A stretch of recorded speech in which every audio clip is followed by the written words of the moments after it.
Fabiano Caruana comes out swinging against MVL in this game that was just played at the SuperBet chess tournament in Bucharest, Romania, part of the Grand Chess Tour. A very exciting game. Caruana goes right for it, and then MVL fights right back. Very entertaining. Let's jump right in. Caruana begins with d4. MVL plays knight f6, c4, and g6. And of course, Lagrave, Maxim vachier-lagrave, MVL for short, as we call him, is known for playing the Grunfeld defense. So how does Caruana respond here? With h4 on move 3. He hasn't developed a piece yet, and he's already threatening to open up lines on the king side. Bishop to g7 is played by MVL, knight to c3, and in this position, d5, the main Grunfeld move, does not score very well after white goes ahead with h5. So instead of that, he castles, and now e4. And the Grunfeld is not possible because d5 is completely controlled. So now d6. A King's Indian structure is played by MVL. Bishop to e2. We see Caruana supporting this idea of an h4, h5 push.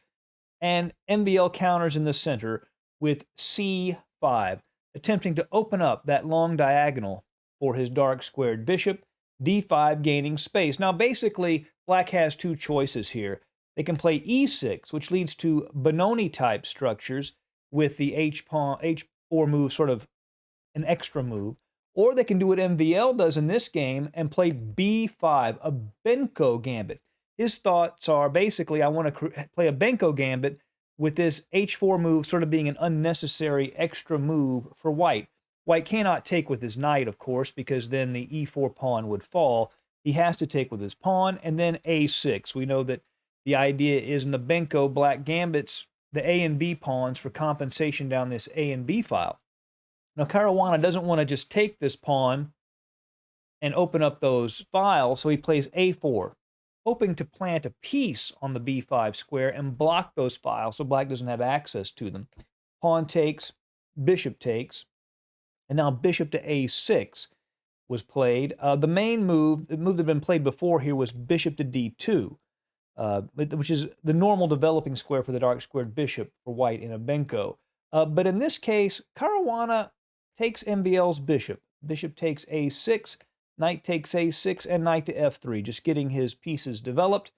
Now here, h5 had been played in the past, but MVL plays queen to d7. That allows his f8 rook to shift over and put pressure down this b file.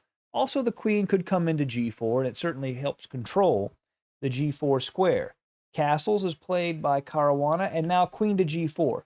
MVL comes right in. Now, this is a bit of a strange location for the queen. It is almost as if Lagrave is trying to angle for a kingside attack, which in this position is a bit of a strange choice. Black's play is almost exclusively on the queen side, where these rooks coordinate with the bishop at g7.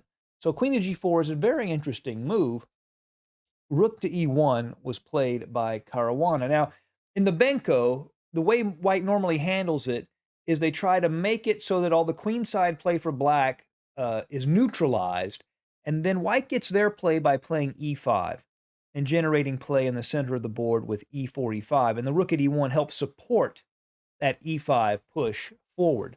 A knight to b4, a good square for the knight. Obviously, this d3 square is weak. There's no pawn that can fight a knight on that square. I mean, it's controlled by pieces at the moment, but it is sensitive. But also, he puts pressure on the d5 pawn. So if the e pawn advances to e5, d5 will become vulnerable. He can later shift the rook over, and the two knights plus a rook will put a lot of pressure on that pawn. So it's sort of a restraining move. Bishop to g5, and here, a good move, rook f to d8 would have kept, white would have a slight edge, but he plays knight to h5. MVL really goes for it. He's threatening to land the knight on f4 and cause all kinds of tactical trouble for Caruana, threatening mate on g2, and he is willing to sacrifice his e7 pawn in order to generate that play. And Caruana calculated it here, and he said, you know what, I'm going to take the chance. And he went ahead and grabbed the pawn on e7, allowing MVL to place his knight on f4. And at the moment, is threatening mate in 1. So we have an extremely sharp position, both sides going all out to push their advantages. Now, g3 is forced. That was played. You have to play that move.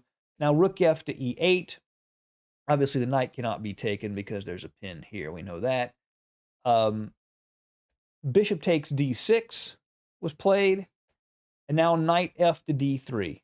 So these knights are very active, but they're a little fragile as well. They sort of are defending each other, and they're a little vulnerable. At the moment, of course, the knight hits the rook on e1. So rook to e3, a very strong move. What Caruana is doing here, he's saying, I don't care if my b2 pawn falls. I'm putting all of my eggs in this central pawn basket. The d pawn and the e pawn, that's my counterplay. And if I can get those two pawns pushing forward, I'm not so worried about other little things in the position because I know those pawns have great potential in the position. So knight takes b2, queen to b3, the knight comes back to d3, and now e5. And we see these two pawns are extremely strong here, and Caruana is threatening potential activity with knight to e4, and that knight could become very active. So in order to put a stop to that, f5 is played. The problem, of course, is that now both the e and the d pawn are passed, and these pawns have grown in strength significantly. He plays knight to h2 next, attacking the queen, and queen to h3 is the response. And here, he plays knight to e2.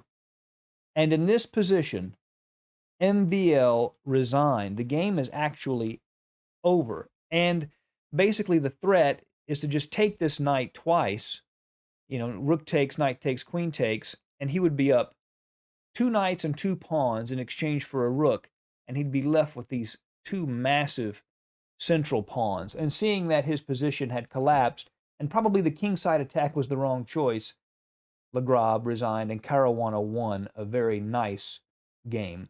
Hope you've enjoyed it. See you again soon at Chess Talk. Goodbye.